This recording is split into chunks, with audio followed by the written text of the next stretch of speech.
Hello, Dr. Rick Sowerby here from Clear Choice Natural Healthcare in Troy, Michigan. Our patients have learned that food can correct problems. It can also cause problems. I want to give you an example. A common malady that you'll hear people complain about is acid reflux.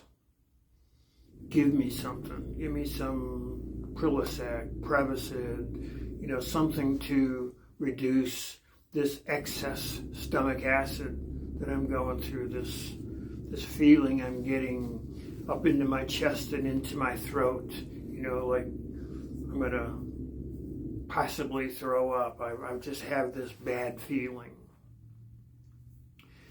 Most of the time, it's not from too much stomach acid. Believe it or not, it's actually most of the time from too little stomach acid. Let me explain. Our diets have gotten very heavy in refined carbohydrates.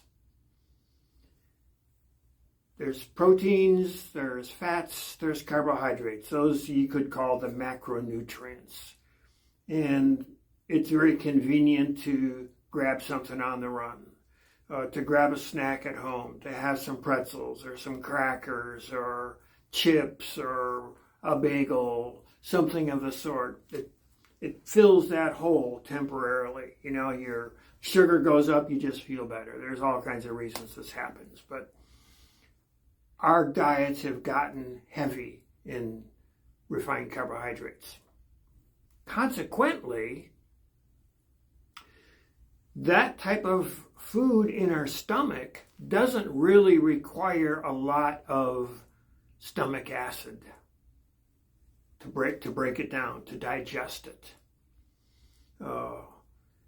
And because our diets have gotten lower in protein, and some people just eat not enough protein at all, when that does happen, there's just not enough stomach acid or hydrochloric acid in our stomach to break down the protein. When that occurs, then that protein that needs to be broken down and digested and travel on down into the small intestines, it doesn't occur. It sits there.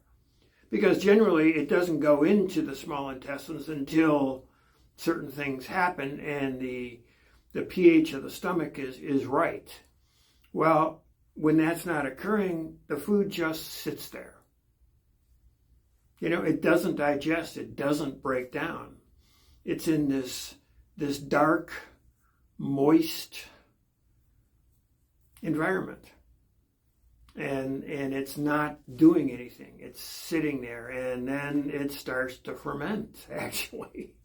It actually, you could say, rots. Then you get this feeling. And it's not from too much stomach acid. It's from your body saying, I got to get rid of this. Nothing's happening. I can't produce enough digestive juices to break this down, to pass it on down into the small intestine. So then, in the natural scheme of things, your body is saying, I got to get rid of it. It doesn't belong here. So then we take an antacid or something like that, to block that irpy feeling. And then what happens is it's actually the system that belongs in a working state, it gets defeated and it goes on down into the small intestine now, and it's not ready. Then that brings about additional problems. So have a balanced diet. Be sure you get enough protein in your diet. It's very, very important. So many people today aren't. And by doing that and reintroducing it slowly but steadily into your diet, cutting back on the refined carbohydrates, getting good fats and good proteins, it's gonna start to improve. You will start to produce more stomach acid. And there's things that you can do on your own, and we can help you with it. You can just go to to the health food store and pick up some betaine hydrochloride just to help you digest that protein, break it down. So there's so many other avenues we can go down on this topic, but it's the right diet, the right food solves a lot of problems. All right. Hope this helps. Thanks for watching.